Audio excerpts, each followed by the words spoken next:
신약 성경 마태복음 16장 13절에서 20절 말씀입니다.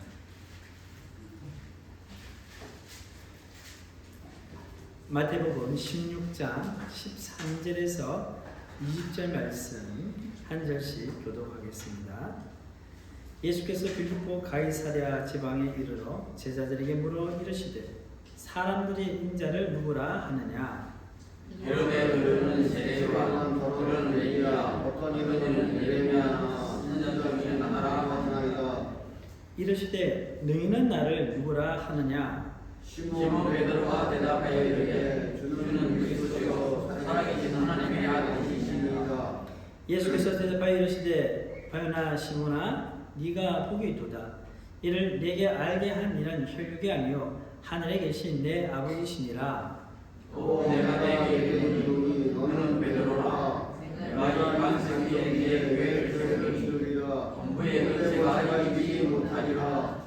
내가 천국 열쇠를 내게 주리니 내가 땅에서 무엇이든지 매면 하늘에서도 매일 것이요 내가 땅에서 무엇이든지 풀면 하늘에서도 풀리리라 하시고 이에 제자들에게 경고하사 자기와 백성을 것이라 너에게도 이르니 말라 하시니라. 아멘. 할렐루야. 아멘. 하나님의 평화가 우리 성도님들 가운데 있기를 축복합니다. 세상에는 하나님이 세운 공동체가 두 개 있습니다. 하나는 가정이고 다른 하나는 교회입니다. 하나님이 세우신 가정은 이 땅에 태어난 모든 사람들에게 주어집니다. 우리는 가정에서 사랑을 배우고 또 다른 사람들과 평화롭게 사는 법을 배웁니다. 그렇다면 교회는 언제 어떻게 세워졌을까요? 역사적으로 볼 때 예수님이 이 땅에 오셔서 제자들과 공생의 3년을 보내시고 십자가에서 우리를 위해 죽으시고 3일 만에 부활하셨습니다. 그리고 40일을 이 땅에 계시다가 승천하셨죠. 승천하시기 전에 예수님께서 제자들에게 약속하신 것이 있습니다. 그것은 내가 이 세상을 떠나게 되면 나 대신에 성령 하나님을 보내주겠다 였습니다. 정말 예수님의 약속대로 유대의 가장 큰 명절인 오순절에 성령 하나님께서 강림하셨습니다. 바로 그때 교회가 시작되었습니다. 그때 예루살렘에서 베드로가 설교를 했는데요. 얼마가 회개하고 주님께로 돌아왔다고요? 3,000명이 회개하고 다 주님께로 돌아왔습니다. 이렇게 예수님을 믿는 사람들이 모인 공동체가 교회가 된 것입니다. 그래서 세계 최초의 교회는 무슨 교회예요? 예루살렘 교회입니다.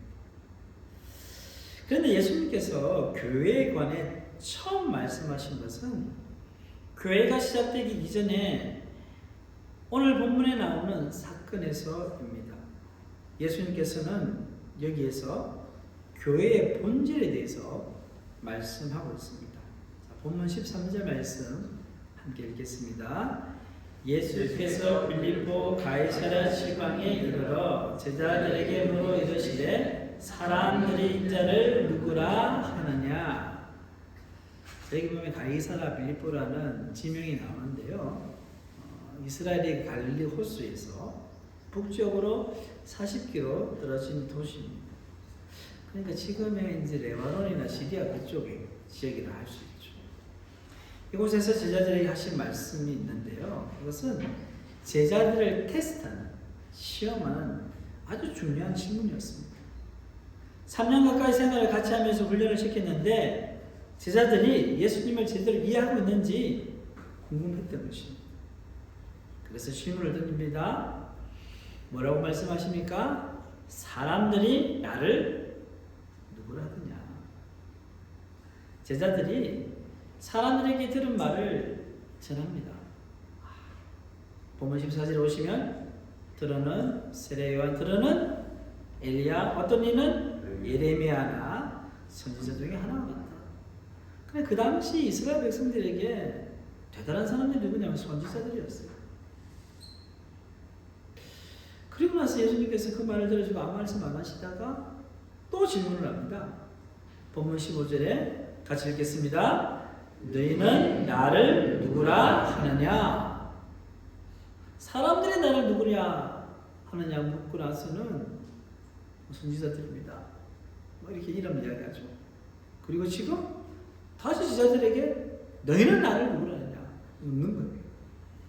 그러니까 제자들이 꿀먹은 버러리처럼 무슨 말을 해야 될지 모르는 거예요. 그런데 침묵을 깨면서 대답하는 사람이 있었습니다. 성미 급한 베드로였어요. 베드로가 뭐라고 얘기합니까? 본문 16절입니다. 시작. 시몬 베드로가 대답하여 이르되 주는 그리스도시요 살아계신 하나님의 아들이시니이다. 주는 그리스도시요 살아계신 하나님의 아들이십니다. 정말 놀라운 거예요. 지난 3년 동안 예수님과 함께 생활했는데 어찌 베드로가 예수님을 그리스도, 여러분 그리스도가요 다른 말로 메시아죠. 메시아. 뜻이 뭐냐면 구원자입니다. 구원자. 예수님은 당신은 구원자이십니다. 그리고 한 말이 뭡니까? 살아계신 하나님의 아들이십니다. 여러분 하나님의 아들은 하나님의 아들. 그러니까 예수님이 누구냐? 예수님은 구원자이시고 하나님이십니다. 이것은 예수님의 정체성에 대한 너무나도 분명한 대답이었습니다. 이 고백을 들은 예수님은 정말 기뻐하셨을 것입니다. 베드로가 예수님을 제대로 알아줘서 기뻐하신 것일까요? 물론 그런 부분도 있겠지만 사실은 다른 이유가 있습니다. 사실 예수님께서는 앞으로 세워질 교회를 염두에 두시고 제자들의 믿음을 테스트했던 것입니다. 그런데 베드로가요 덜컥 합격을 한 거예요. 시험을 다 치렀는데 베드로가 떨어질 것 같았는데 합격을 한 거예요. 놀랍지 않습니까? 그런데 베드로의 이 놀라운 고백도 사실은 자신에게서 나온 것이 아니라 하나님께로부터 나왔습니다. 본문 17절 말씀 읽겠습니다. 예수께서 대답하여 이르시되 바요나 시므나 네가 보기이로다.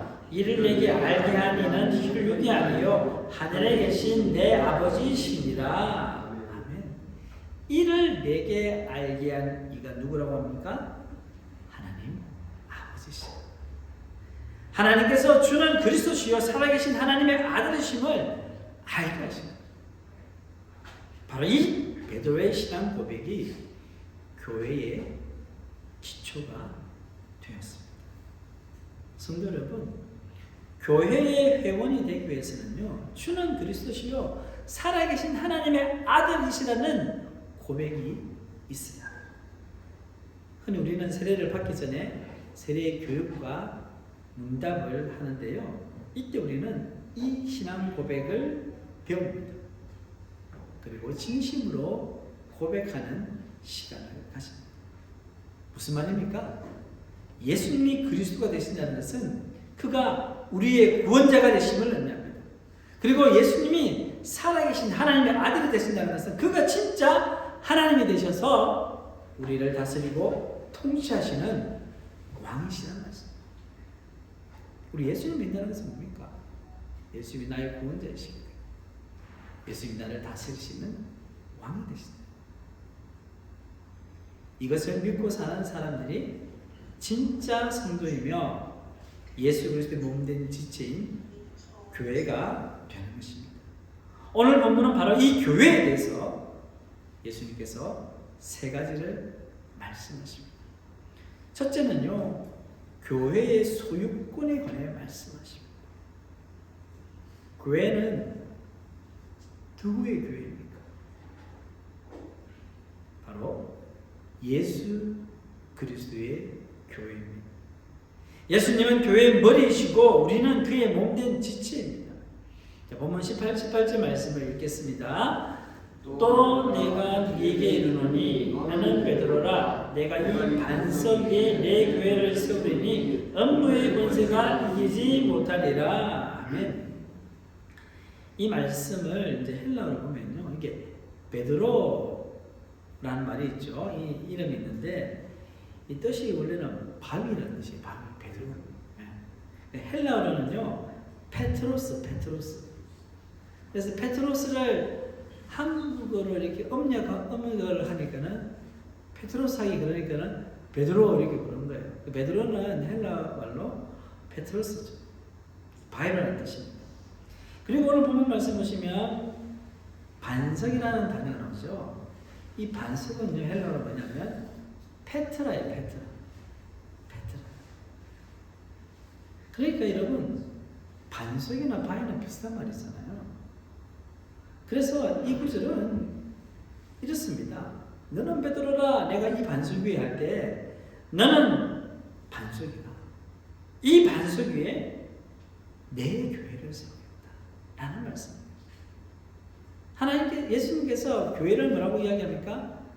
내 교회를 세우겠다. 베드로 즉 반석 위에 교회를 세우겠다는 것은요 베드로의 신앙 고백 위에 교회를 세우겠다. 그러니까 교회는 이 신앙 고백 위에 세워지는 것입니다. 그리고 예수님은 베드로의 신앙 고백 위에 누구의 교회를 세운다고요? 내 교회를 세운다. 그리스도의 교회를 세운다는 것입니다. 여기에서 예수님은 자신이 교회의 소유주임을 분명히 밝히고 있습니다. 그럼 이렇게 묻죠. 어느 교회 다니십니까? 하면은 저는 포항 생명길 교회에 다닙니다. 이렇게 이야기할 수 있죠. 저희 수도권에 보면 큰 교회가 많잖아요. 그죠? 큰 교회가 많으면 예를 들어서 분당 우리 교회 있잖아요. 그죠? 분당 우리 교회 유명한 목사님 이름 뭐예요? 네, 모르시는 분도 있겠지만 이찬수 목사님이거든요. 그럼 어떤 사람은요 어느 교회 다니세요 하면 뭐라고 합니까? 이찬수 목사님 교회 다녀요. 이렇게 이야기할 수 있겠죠. 그죠? 근데 이 말이 뭐 사실 틀린 말도 아니고 잘못된 말도 아니죠. 그런데 어떻습니까 여러분? 교회가 목사의 교회일까요? 이찬수 목사님 교회라면 이찬수 목사님이 소유한 교회처럼 들리잖아요. 근데 목사의 교회입니까? 아니잖아요. 그렇다고 성도의 교회입니까? 아니거든. 교회는 누구의 교회예요? 예수 그리스도의 교회입니다. 여기서 우리는 아주 중요한 영적 교훈을 발견합니다. 예수님의 교회이기 때문에요. 성도는 반드시 예수님의 소원을 쫓아서 사역을 해요. 샌드위치 가게 주인이 휴가 간 사이에 어떤 사람이 잠시 가게를 봐주기로 했다고 한번 생각해 봅시다. 자, 그런데 이 사람이 제 마음대로 주 메뉴를 햄버거로 바꿔버려요. 그리고 가격도 자기 마음대로 막 조정하는. 어떻게 되겠습니까? 이는 가게 주인의 뜻에 반하는 것입니다. 마찬가지로 교회가 예수님의 교회라고 하면서 우리 마음대로 운영하려고 하면 어떨까요? 안 되는 거죠. 우리는 이 교회를 우리 마음대로 운영할 권리가 없습니다. 주인 대신 예수님의 소원을 쫓아 운영해야 합니다. 모든 일이 그렇습니다. 목사님 제가 설교를 할 때 예수님의 소원을 알아서 전해야 돼요. 예수님이 뭘 원하시는지 성경이 뭘 말하고 있는지를 정확하게 캐치해서 전해야 돼요. 교회 직분자들도 교회 일을 의논할 때 예수님의 소원을 알아서 결정해요. 내 생각, 내 경험으로 이런 것이 좋을 것 같다는 식으로 결정해서는 안 됩니다. 성도님들 마찬가지입니다. 교회는 그리스도의 교회이기 때문에 주님의 소원을 풀어드리기 위한 사역을 하여야 합니다. 쉽게 말해서 포항생명교회 모든 성도는 주님의 소원을 풀어드리기 위해서 온 힘을 쏟아야 돼요. 우리 교회가 이런 교회 되기를 간절히 소망합니다. 두 번째는요, 오늘 본문은요, 교회의 능력에 관한 말씀입니다. 본문 18절 하반절에 보시면요, 예수님께서 말씀하시기를 음부의 권세가 이기지 못하리라 말씀입니다. 여기서 음부는요, 헬라어로 하데스라는 뜻인데 말인데요, 죽은 사람이 가는 곳을 죽은 사람들이 가는 것이 온부. 이는 죽음의 권세가 교회를 정복하지 못한다. 그래서 죽어가는 사람에게 생명을 주는 것이 교회입니다. 멸망에서 지옥으로 가야 될 사람들을 영생의 천국으로 보내주는 것이 교회입니다. 죽음을 극복하고 죽음에 빠진 사람을 건져내는 능력을 주신 곳이 바로 교회입니다. 교회는 이런 능력이 역사하는 곳이기 때문에 어떤 외부의 압력도 내부의 부패도 교회를 무너뜨릴 수 없는 거예요. 늘 교회는요, 외부와 내부적으로 어려움이 있는 거예요. 그러나 교회는 그리스도의 교회이기 때문에 결코 무너질 수 없습니다. 세계 교회사를 보면 이상하게도 교회는요, 평안할 때는 막 부패를 해요. 잘못된 길을 걸어가고. 그런데 핍박을 받을 때는요, 어쩌면 불석소처럼 다시 일어나는 거예요. 공산주의를 창시한 사람이 누구죠? 칼 마르크스 사람이죠. 이 사람은 종교를 뭐라고 했냐면 인민의 아편이다라고 했어요. 왜 그런 말을 했을까요? 무조건 기독교가 싫어서 그랬을까요? 그렇지 않습니다. 그 당시 유럽의 지배적인 종교였던 기독교가요, 현실의 고통, 그 당시에는요, 사회적 억압과 착취가 있었습니다. 프롤레타리아가 있었고 부르주아가 있었잖아요. 이런 상황이 있었는데 교회가 이에 맞서 싸우기보다는요, 그 고통을 일시적으로 완화해주는 아편과 같은 역할을 했기 때문에. 칼 마르크스가 보니까는 교회가 그냥 사람들을 그냥 일시적으로 괜찮다, 하나님 은혜 베풀어 주실 거야, 잘 넘어가면 돼, 이런 식으로 교인들을 가르쳤다는 것이죠. 그리고 세상의 고통에는 무관심했다는 거죠. 이는 기독교가 성령의 진리와 달리 시대의 아픔을 외면했던 것입니다. 그래서 기독교는요, 공산주의 사회를 막는 장애물로 여겨져서 제거돼서 1순위가 되었습니다. 이와 같은 공산주의 사상을 받아들인 그 유명한 중국의 마오쩌둥, 1949년에요, 장제스를 쫓아내고 중국 인민공화국을 설립했습니다. 공산주의 나라를 만든 거예요. 이때 마오쩌둥은요, 선교사들을 다 쫓아내고 목사는 다 감옥에 투옥시키고 교회 문을 닫게 했습니다. 그리고 기독교인들이 엄청난 핍박을 받았습니다. 특별히 문화혁명 아시죠? 그 10년 동안 예수 믿는 사람들은 사상적으로 의심이 간다고요, 가차없이 처형하고요, 못 살게 굴었어요. 그러다가 마오쩌둥이 죽고 덩샤오핑이 정권을 잡았습니다. 그런데 놀라운 일이 벌어졌습니다. 자, 마오쩌둥이 정권을 잡을 당시 기독교의 숫자가요, 한 100만 명 정도 됐대요. 그런데 덩샤오핑이 정권이 들었을 때는요, 기독교인의 숫자가 얼마인지 아세요? 1000만 명 이상이 들었다는 것을 발견하게 된 거예요. 그렇게 박해하고 기독교인들을 말살하게 했는데 10배나 더 늘어난 거죠. 어떻게 이런 일이 일어날 수 있었을까요? 하나님께서 개입하신 것입니다. 목사도 없고 교회도 없고 성경도 없지만 예수님의 이름으로 기도할 때 병이 나았고요, 귀신이 쫓겨가는 역사가 일어났습니다. 이런 역사가 소위 말하는 지하교회에서 일어났습니다. 이 지하교회가 요즘으로 말하면요, 비밀리에 모이는 가정교회. 그 당시에는 이런 교회가 없고요, 다 가정에서 조용하게 그냥 1명 이하로 모였던 거예요. 성도 여러분, 그리스도의 교회는 능력을 갖고 있습니다. 약한 것 같지만요, 능력이 있습니다. 예수님을 안 믿는 사람들은 이상하게 생각할지 모르겠지만요, 예수님 믿고 교회 다니면요, 이상하게도 좋은 일이 많이 생깁니다. 왜냐하면 교회는 예수님의 능력이 역사하시는 곳이기 때문입니다. 그리고 모든 어려움이 다 없어지는 것이 아닙니다. 예수 믿으면 고생 끝, 행복 시작, 이게 아니에요. 여전히 어려움이 있고 고난이 있습니다. 그러나 그 어려움 중에서도 평안이 있고 힘든 가운데서도 가정의 행복이 있다는 말씀입니다. 질병으로 고생하는 빈도가 줄어들고 건강이 좋아집니다. 의사가 고칠 수 없다고 하는 그런 병도 치유되고 회복되는 역사가 일어납니다. 사업도 전부 다 잘 됩니다. 큰 사고 가운데서도 극적으로 보호받는 기적들이 있습니다. 성도 여러분, 그래서 교회에 능력이 있다는 사실을 믿는 것이 중요합니다. 예수님께서 우리 교회의 머리가 되시기 때문에 여러분 능력이 있습니다.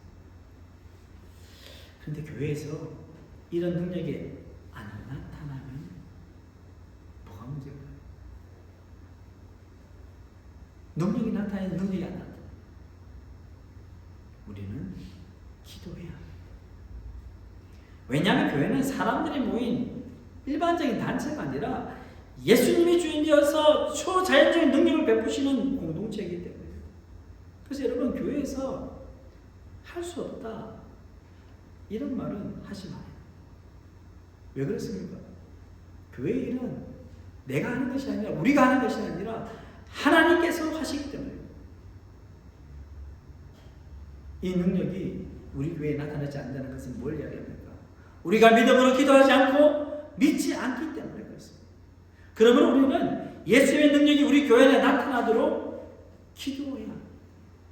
그러면 반드시 예수님의 놀라운 능력을 경험하게 될 줄 믿습니다. 네. 여러분, 행복나눔 축제를 우리가 이제 일주일 남았잖아요. 기적을 원하고 하나님 놀라운 역사를 원하잖아요. 그래서 기도하는 것입니다. 금식하며 기도하는 것입니다.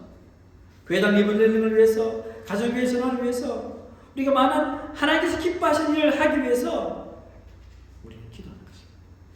기도할 때 능력이 나타나는 것입니다. 세 번째, 오늘 본문을 통해서 예수님께서는요, 교회의 권위에 대해서 말씀하십니다. 본문 19절 말씀을 읽겠습니다. 내가 천국 열쇠를 내게 주리니 내가 땅에서 무엇이든지 매면 하늘에서도 매일 것이요 내가 땅에서 무엇이든지 풀면 하늘에서도 풀리리라 하시고. 자, 여기 보시면 열쇠라는 단어가 나옵니다. 성경에서 열쇠는요, 권위를 상징합니다. 이사야 22장 22절에 보면요, 남유다의 왕 엘리야김이라는 왕에게 하나님께서 이렇게 말씀을 하셨습니다. 이사야 22장 22절 말씀 같이 읽겠습니다. 내가 또 다윗의 집의 열쇠를 그의 어깨에 두리니 그가 열면 닫을 자가 없겠고 닫으면 열 자가 없으리라. 아멘. 다윗의 집의 열쇠를 그의 어깨 위에 둔다는 것은 뭘 이야기합니까? 통치권을 준다는 거예요. 권위를 주겠다는 거예요. 사실 여러분, 본문 19절을 근거로 해서요, 가톨릭 교회는요, 구원의 결정권을 교황이 갖고 있다고 생각합니다. 베드로, 그 다음에 첫 번째 교황, 이렇게 이어지는 거예요. 어떻게 생각하면 제일 첫 번째 교황이 누구라고요? 베드로. 그 다음부터 그 역사가 쭉 지금까지 이어가는 거예요. 그래서 고해 성사를 신부에 가는 이유도 그거예요. 그러나 그 다음에 있는 본문 말씀을 볼 때 주님께서 말씀하신 의도가 그것이 아니라면 알 수 있습니다. 물론 베드로에게는 특별한 역할을 한 것이 있습니다. 성령 강림 이후에 베드로가요, 성령에 사로잡혀서 설교를 하죠. 그때 3,000명이 회개하고 주님께로 들어갔어요. 예루살렘 교회를 세우고 일으키고 복음을 전파하는 데 놀라운 역할을 했습니다. 근데 그것까지지 그 이상은 아니라는 거죠. 그러나 본문 19절 약속이요, 여러분, 베드로만 위한 것이 아닙니다. 사실은 이 똑같은 약속이 다른 제자들에게 주어진 거예요. 마태복음 18장 18절 말씀 보면은 똑같은 약속의 말씀이 있는데 한번 찾아보겠습니다. 18장 18절 같이 읽겠습니다. 시작. 진실로 너희에게 이르노니 무엇이든지 너희가 땅에서 매면 하늘에서도 매일 것이요 무엇이든지 땅에서 풀면 하늘에서도 풀리리라. 여러분, 본문 19절 말씀과 비슷하지 않습니까? 여기서 보시면 너희 누구를 이야기합니까? 베드로를 포함한 예수님의 제자들을 이야기합니다. 그래서 말씀을 정리하면요, 예수님은 베드로에게 뿐만 아니라 모든 교회에 권위를 주셨다는 것을 알 수 있습니다. 그러므로 우리는 교회의 권위에 순종해야 합니다. 본문 19절 하반절에 보시면 내가 땅에서 무엇이든지 매면 하늘에서 매일 것이요 내가 땅에 무엇이든지 풀면 하늘에서도 풀리리라.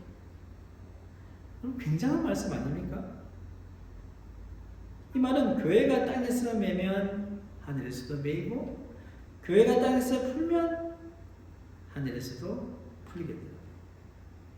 다시 말해서 교회에서 주님의 이름으로 기도하고 결정하면 하늘에서 또 그 결정을 인정해 주십니다. 이것은 여러분 엄청난 책임이다.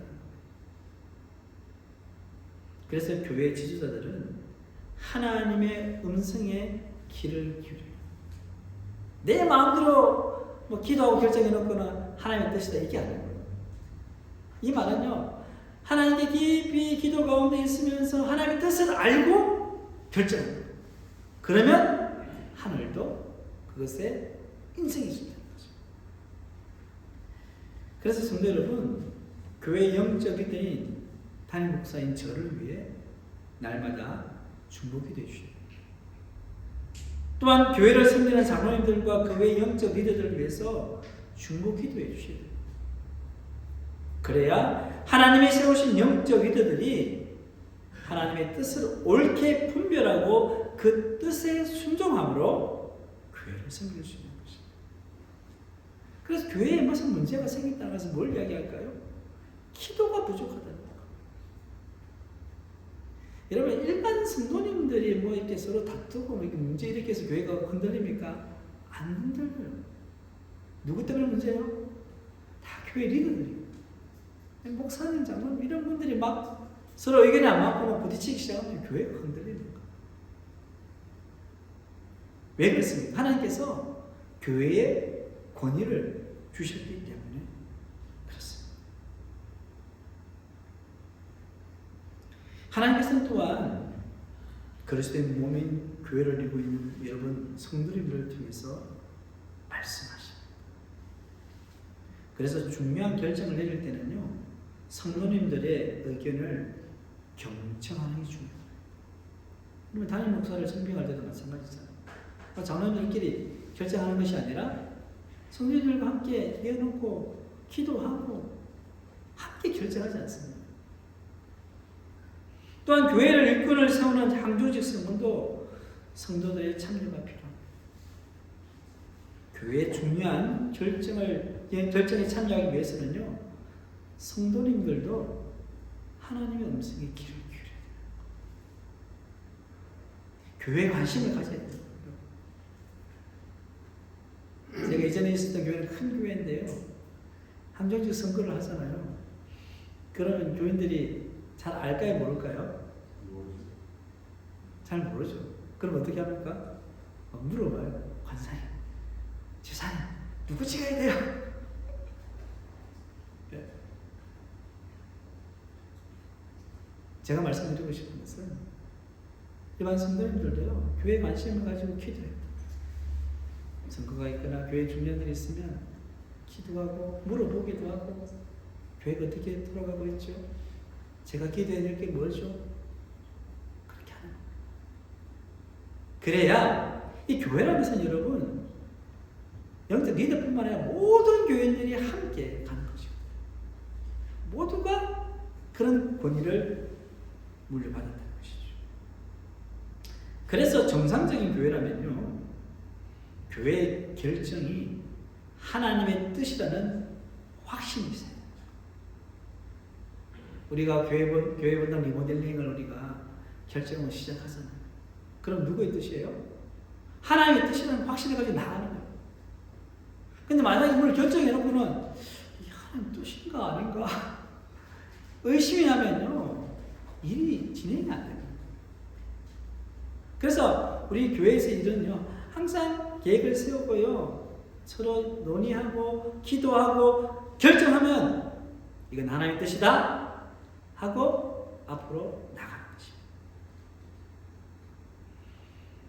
또한 직책을 맡기는 사람은요, 하나님이 맡기시는 것이라고 자신에게 말할 수 있어요. 자신에게 말할 수 있어요.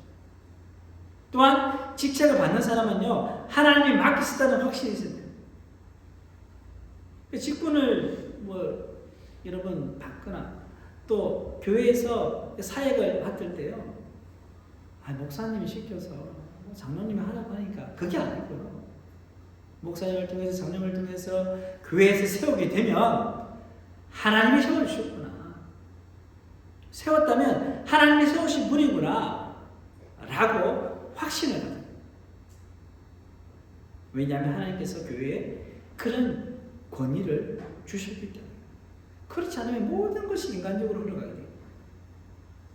사랑하는 포항샘물교회 성도 여러분, 교회는 그리스도의 교회입니다.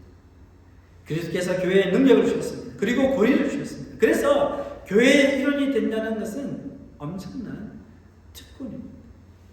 그러면 우리는 예수님의 소문이 영혼을 구원하여 제자 만드는데 헌신해야 합니다. 우리 교회가 가정교회의 전환을 위해 준비 단계를 밟고 있습니다. 예수님께서 우리 교회에 주신 능력을 믿으시기를 바랍니다. 무엇보다도 예수님께서 교회에 주신 영적 권위를 인정하고 하나님의 부르심에 순종하는 삶을 사시기를 바랍니다. 그래야 예수님께서 오로지 교회의 주인이 되셔서 우리를 주님을 닮아가는 자들로 변화시켜 주실 것입니다. 이와 같은 은혜가 오늘 이 자리에 계신 모든 성도들 가운데 있기를 주님의 이름으로 축원합니다. 아멘. 하나님 아버지, 오늘 귀한 말씀 주심에 감사드립니다. 교회는 목사의 교회도 장로의 교회도 성도의 교회도 아니라 그리스도의 교회임을 다시 한번 고백합니다. 교회의 주인 되신 예수님을 바라보며 주님께서 주신 그 능력과 권위를 가지고 주의를 감당할 수 있도록 은혜를 더하여 주시옵소서. 가정교회를 전하는 가정이 있습니다. 주님 도와주시옵소서. 주님이 소원하시는 그런 교회, 영혼을 살리고 제사 만들기 헌신하는 교회 될 수 있도록 도와주시옵소서. 이 모든 말씀 우리 주 예수님의 이름으로 기도드립니다. 아멘.